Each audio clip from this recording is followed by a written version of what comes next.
જો આજથી 10-15 દિવસ પહેલાં મારી રખાવ ગામે મુલાકાત હતી. એના પહેલાં પણ રોડનું ઉદ્ઘાટન હતું.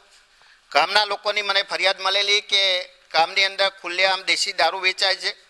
વારંવાર પોલીસને પીઆઈને જાણ કરવા છતાં કોઈ પગલાં લેવામાં આવતા નથી. એ દિવસે મેં મારા ફોનથી પીઆઈ ચૌધરીને ફોન કરેલો. પીઆઈ ચૌધરીએ ઉદ્ધત જવાબ આપેલા. એવું સમજે છે પીઆઈ કે આના બાપનું પોલીસ સ્ટેશન છે. એવું કહ્યું કે કોઈ દારૂ વેચાતું નથી.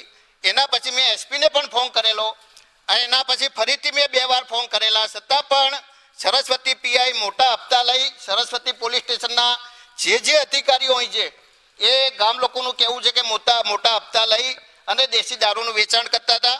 આજે ગામ લોકો ભેગા થઈ અને જનતા રેડ કરી અને બધો સામાન લઈને અહીં આવ્યા છે.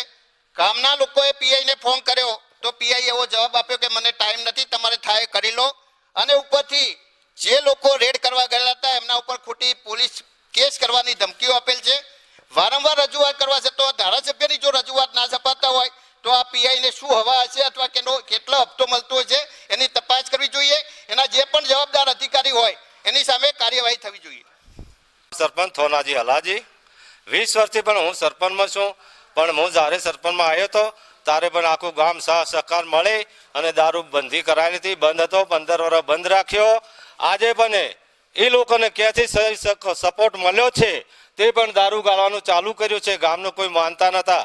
રમેશજી બાબુજી, સુવનજી બાબુજી, ચંદુજી મણાજી, પછી ત્યાંથી ગુવાજી ગલાબજી, આ 4 વ્યક્તિ મુદ્દામાલ આજે ગામના લોકો મને મળે કે સરપંચ તમે મોરે થો, અમે ગામ તમારી સાથે છે.